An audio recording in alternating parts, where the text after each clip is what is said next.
com isso, a gente encontrou uma forma de explicar aquele pico no zero, tá? Então, eu tenho um cálculo que eu posso fazer e encontrar esse valor. Vai estar muito próximo dele, ok? Mas tem outra característica também, não é só o pico, a largura da frequência do histograma também é importante. O que essa largura nos diz?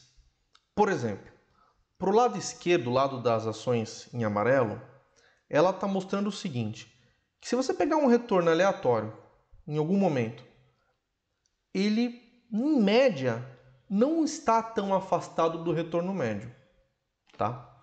Ao passo que, se você pegar na ação verde um retorno em algum momento, em média, ele está bem afastado do retorno médio, tá? Então eu posso tentar calcular essas distâncias. Na verdade, eu posso tentar calcular uma média dessas distâncias. E é isso que eu vou propor. Eu vou propor um cálculo do desvio padrão, vou chamar de desvio padrão, tá? E ele vai ser o valor médio dessa distância. Minha proposta, primeira proposta, é o valor médio dessa distância do retorno I comparado com a média. Então vamos ver se ele é uma boa proposta, tá? Bom, eu sei que o valor médio e a média aritmética não são a mesma coisa, tá? Então, a priori, eu vou utilizar o meu estimador, tá? De média real para fazer esse cálculo do desvio padrão, tá? Então, abrindo esse cálculo, abrindo essa somatória, eu posso perceber, tá, que eu vou estar escrevendo o retorno médio, a média do retorno menos a média do retorno. Então, essa é uma definição ruim, tá? Eu não consigo calcular o desvio padrão com essa definição, sendo a distância média dos retornos ao retorno real, tá? Porque dá zero isso. Por que dá zero isso? Porque vão ter retornos que estão do lado direito do retorno médio, vão ter retornos que vão estar do lado esquerdo do retorno médio.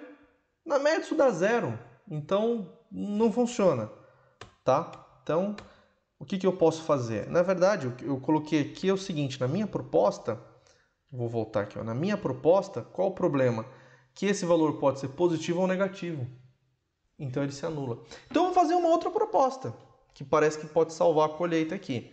Eu vou pegar o módulo desse valor, e o módulo é um operador, o módulo é uma operação, na verdade, que ela sempre deixa os números positivos, tá? Então, por exemplo, o módulo de x, ele é igual a x se o x é maior ou igual a zero.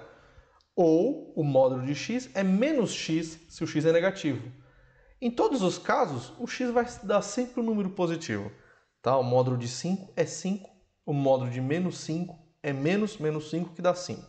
Então ela é um mecanismo que deixa sempre as distâncias positivas, o que é bom, tá? O que é bom, resolveria o meu problema, só que é difícil trabalhar com módulo. Então eu posso ser um pouco mais esperto. Eu vou elevar essa distância ao quadrado, tá? Porque um número ao quadrado é sempre positivo, um número real ao quadrado é sempre positivo, então seja qual for a distância, eu elevo ao quadrado, tá? E depois eu faço a média e tiro a raiz quadrada, tá? Eu tiro esse efeito do quadrado e tenho uma distância média ali. Tem um cálculo de distância média. Esse é um procedimento mais simples que o anterior, porque eu não preciso ficar pegando o número e falando, peraí, o número é positivo ou negativo? Aplico o módulo.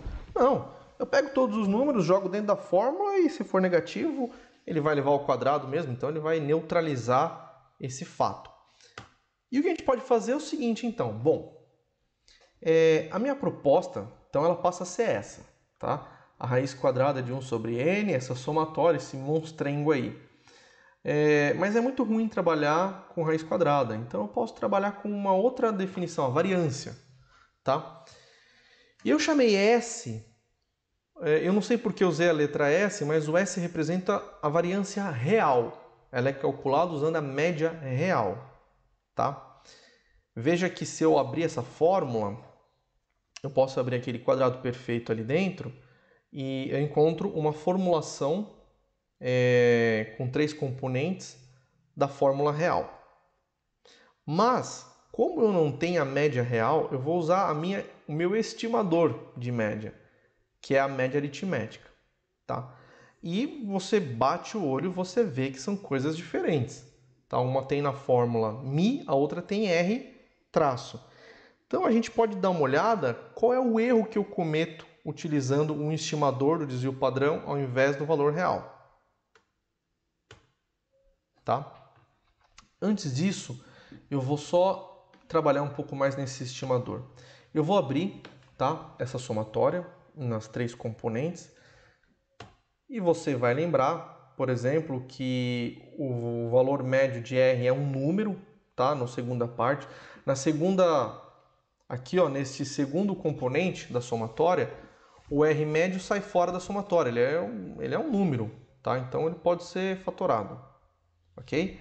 E aí você vai ter a somatória de RJ dividido por N, tá? Mas isso é puramente a definição de R médio, tá? Da média aritmética de R. Então eu transformo esse segundo termo em 2R médio ao quadrado, tá? O segundo termo, ele é o quadrado de um número.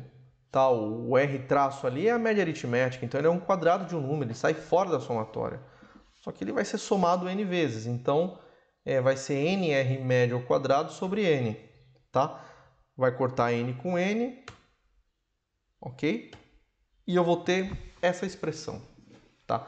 Veja que agora ficou mais gritante a diferença entre o estimador, o desvio padrão do estimador e o desvio padrão real. Tá? Ficou mais gritante essa diferença, porque eu abri mais as contas. Bom, pessoal, toda aula, todos os nossos módulos terão um momento dramático. Nós chegamos no momento dramático do módulo 1. Eu recomendo que você dê um pause, tá? Em que você está fazendo e vá tomar um café. Eu vou te esperar. Toma uma água, vá fazer um carinho no seu gatinho, porque o que vai acontecer daqui para frente vai ser bem pesado, tá? Mas vai ser compensador. Principalmente para você que é aluno de física, de engenharia, de química, tá na faculdade. E o que vocês vão ver agora vai ser muito difícil encontrar em livros, tá? Então pode ir lá que eu vou te aguardar.